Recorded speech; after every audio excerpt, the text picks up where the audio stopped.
In 1881, a group of archaeologists and researchers made an astronomically important archaeological discovery. After much hunting, a cache of royal mummies was uncovered at the necropolis of Thebes and in a previously hidden tomb in an area known as Deir El-Bahari. This was a once-in-a-lifetime discovery for many reasons. It contained over 50 important mummies from ancient Egyptian history, all seemingly gathered together at some point to protect them. And all the mummies that could be identified were either royal or associated with the royal family in some way. Some of the most well-known pharaohs from the ancient world were found here, such as Ramesses II and III, Seti I, and a whole bunch of others. But one mummy would stand out from all the rest, even compared to the luminaries above, but for a horrifying reason.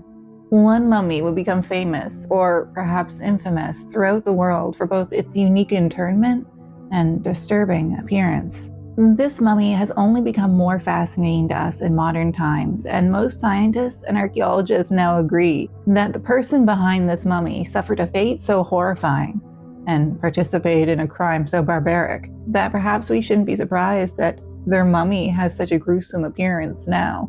This is a story of family, betrayal, power, and murder. And this is the story of the screaming mummy of Deir El-Bahari.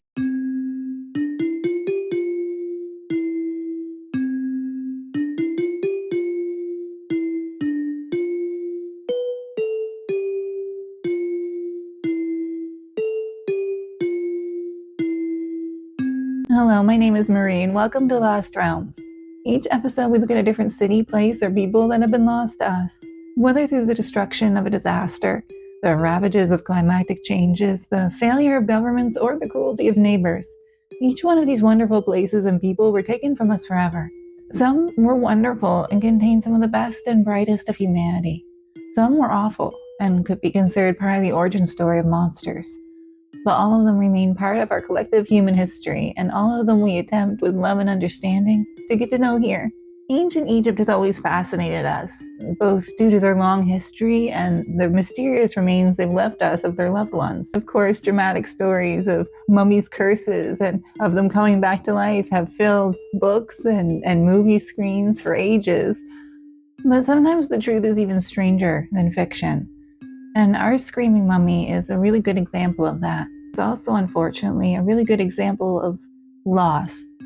Even more so than your average mummy, because I know we're always dealing with loss and death in a way with these sort of things. But our mummy represents, as you'll soon see, a deliberate and purposeful loss of soul, of not just life, but of the human being behind it. Because one of the strangest things about our screaming mummy is I can tell you almost with 100% certainty who the man behind this mummy was, but I can't tell you his name. And there's a reason for that.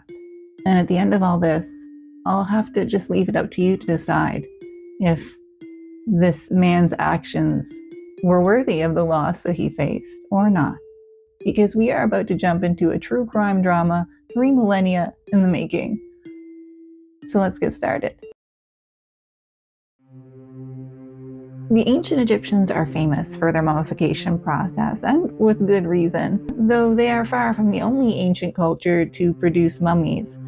The elaborate steps that they would go through, the careful removal and treatment of the organs, the body being embalmed and dried, and the bandages and amulets being carefully wrapped, and of course, perhaps most importantly of all, the careful preservation of the name. It was essential in ancient Egyptian culture to preserve one's identity and name into the afterlife.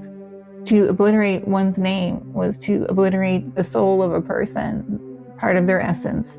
Hence, the beautiful sarcophagi that these mummies would be placed into with such care, so perfectly carved with hieroglyphs to help carry this information with them into the next realm. And of course, now we're touching on why they had this very deliberate and precise mummification process, because of their genuine heartfelt belief in something beyond, something waiting for them on the other side. And this is also why our screaming mummy, when it was first discovered, captured archaeologists' attention. It wasn't just the mummy's facial expression, it was everything. No organs were removed from the screaming mummy. and he was only hastily dried, barely embalmed at all. There were no amulets tucked on the body to protect it or the soul on its journey, and there were no bandages to speak of. This mummy was wrapped in sheepskin, a material believed to be impure to the ancient Egyptians. And perhaps most horrifying and most striking of all, no name. Not anywhere. This would be an almost unthinkable act to commit against someone in ancient Egypt.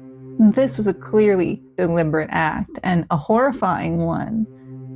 And modern analysis has since caught us up on who this mummy was. Like I said, I can tell you who he was. And I can tell you that this mummy was made during the reign of Ramesses III, a very great pharaoh. He ruled between 1186 to 1155 BC, and actually by some is considered to be Egypt's last great pharaoh. He famously drove off the Sea Peoples during the Bronze Age collapse, and also repelled several other invaders to Egypt's borders. And while Egypt faced a lot of economic decline during his reign, it was mostly due to factors outside of his control. He faced a lot of government corruption, and due to the Sea Peoples and other factors contributing to the Bronze Age collapse, trade was going down everywhere. On top of all this, he faced the first workers' strike in recorded human history. But he managed to hold all this together, and he was an extremely successful pharaoh, ruling for over 32 years. But Ramesses III would also, very unfortunately, die in an act of horrible violence and betrayal. Ramesses, like all pharaohs, had a very large, shall we say, family system. He didn't have just one wife. He had many wives and concubines, and all of them sort of lived together in like a woman's court area of the palace. Now, this made things very convenient for Ramesses, but as you can imagine, this quickly became a hotbed of intrigue and political conspiracy, as it was under any pharaoh. There was a clearly established hierarchy and ranking among the women, and many were constantly scheming amongst themselves to get higher in that ranking, both for themselves and for any children they produced through the pharaoh. It was a well understood fact that Ramesses III's actual head wife, his queen, her son would be Ramses' heir when he passed away. But of course, a lot of the lower ranking women of the court really did not like that. And at some point near the end of Ramses' reign, one of his concubines, a woman named Deir, began to hatch an insidious plot. Working with several other women in the harem, as well as eventually other government officials and important political leaders, members even of the king's own security guard, they plotted to assassinate Ramses and put Deir's son instead of his chosen heir on the throne. This became a huge and deadly conspiracy, as I said, involving many people, and some of them even resorting to witchcraft, casting spells against Ramses and his bodyguards to ensure that when they struck, they would be successful. And for a long time, historians actually didn't know how this all turned out. But Ramses III's mummy was also one of those uncovered in that same royal cache as our screaming one. And when examined, it told a grisly story. Ramses III's throat had been cut to the bone. It severed his esophagus, his trachea, several major blood vessels. There is no way he survived this attack. Ramses was almost certainly killed by this conspiracy. But the ultimate plan didn't work. The rest of the court rose up, and immediately the son that Ramses had actually been training to be his heir and planning to put on the throne was like, no. And he got everyone rallied around him, and they captured TA and a bunch of others. It became a huge investigation and a huge legal proceeding that went on for months and months. At some point, even some of the investigators were found to be colluding with TA too, and so the whole thing had to be readjusted, and it was just a huge scandal. And we know all this because the ancient Egyptian court system kept a detailed legal record. This document that you're seeing on screen right now is referred to as the Judicial Papyrus of Turin. This papyrus was composed during the trial and investigation following Ramses III's assassination. And while some chunks of it are unfortunately missing, the vast majority is there. And from it, modern archaeologists have been able to piece together a fairly detailed account of what transpired. We know most of the trial, we know most of who was found guilty and the sentences carried out. And today, this papyrus is invaluable for teaching us not just what happened with the conspiracy, but also for showing us how the ancient Egyptian legal system worked. Understandably, the sentences handed down to the guilty parties were incredibly harsh. Many were executed outright. Some were forced to kill themselves, and most, it seems, had their names changed. sometimes just straight up insulting ones. For example, one person that we think earlier on was called Mary Ra, which means beloved of Ra, now had their name changed to mean Ra hates him. But one of the biggest gaps in our knowledge that unfortunately still remains is what became of Queen Tiye herself. As of right now, we don't know.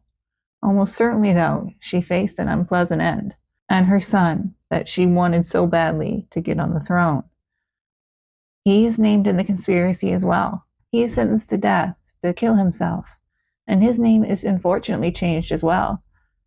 The papyrus refers to him as Pentawere, which in this context seems to mean the accused or something similar, though I've seen different translations given online.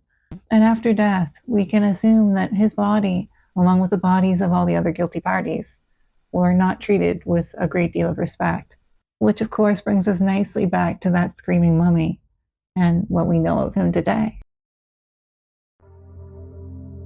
Right from the moment that this mummy was found, archaeologists knew that this had to belong to someone who had, to put it bluntly, made a lot of people upset. You weren't ending up in this state in ancient Egypt after death if you hadn't done something that they would consider to be horribly wrong. But it's not this fact alone that leads modern archaeologists to think that our screaming mummy is probably Pentawere, Ramses' rebellious son. Now that Ramses III and this mummy have been found, scientists are able to do DNA analysis on them in modern times and prove that our screaming mummy is absolutely a son of Ramses. But not only that, but in an article in 2018, archaeologists confirmed that they had identified strangulation marks around the neck of the mummy. And part of the judicial papyrus of Turin suggests that that suicide thing might have been a little assisted by hanging. And as of now, there's no other known son of Ramses that would have done anything to deserve such a horrible fate. With the sands of time between us, it's almost certain we'll never know 100% for sure that this was the son involved in the harem conspiracy. But most historians now feel pretty confident saying that this is where our screaming mummy came from. In fact, you can even find this mummy named as Pentawere on Wikipedia and in other places. But on that note, I would like to point out something as we near the end of our story.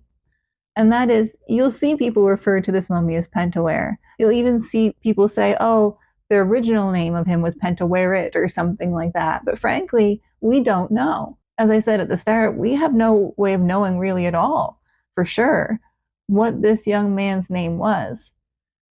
I can tell you who his mother was, who his father was. I can tell you a huge chunk of one of the biggest events of his life and even just what his life would have been like. I can tell you how his life ended. But I will never be able to tell you this man's name. And of course, again, in ancient Egyptian cosmology, that would mean really there is no man for me to know.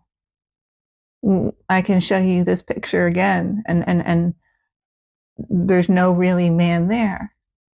He's become a nothing, a literally no thing, forever. Which, in a way, I completely understand. He was involved in a plot to kill the pharaoh, a plot that succeeded. The pharaoh, the most important person in the Egyptian worldview, not just their king, but the divine representation of the gods on earth. This must have been earth-shattering to the average Egyptian person at the time, all of this. And then add to that, it's his dad. On the other hand, I admit I'm a bit old-fashioned, and I think that dying once for someone's crime should probably be the limit of it. To kill someone in every way, forever, that's pretty heavy. But what do you think? Did the punishment fit the crime? What do you make of all this business of Ramses and Pentawere and the screaming mummy? I will say, in the end, Ramses and his son were reunited. As I mentioned, they were both found in that same royal cache of mummies. And hopefully wherever they both are now, they have a little more peace. Well, that's about the end of my story and the end of our time here today. And thank you so much for being here for the story of Pentawere and the screaming mummy. And as always, when I say that, I'm not just thanking you for your views, but for your compassion, your empathy, and your humanity. Because if you have an interest in our human history, then that means that you do have all these qualities, and I'm very happy that you do. If you found yourself particularly interested in our topic today, then please don't let my words be the only words you hear on the Screaming Mummy or Ancient Egypt. And you know, your local library probably has a real good book on ancient Egypt somewhere in there. Or it could find you something else really cool and fun to read that would be really interesting and life-changing and just like fill your mind with cool stuff. And then you'll just be filled with cool stuff. And every time I see you, you'll be like, hey, Marie, I'm filled with cool stuff from the library. And I'll be like, me too. Me too there, buddy. I'm right there with you. Yeah, you should probably go to the library. Speaking of learning cool stuff, keep an eye out for this week's episode of Lost Bits. Lost Bits is a companion series I do on my channel along with these main episodes. So this Friday, keep an eye out for that. Lost Bits is a place for me to answer your questions, get to know you better, and most importantly, share any cool information or research I find while making these main episodes. When the Lost Bits for this episode is ready, I will put a link right up here. And if you'd like to, be sure to check out my channel in general. I've got a bunch of crazy stories from our past. But either way, thank you again so much for being here. Now, until next time, be safe, be happy, go with all my love. Goodbye.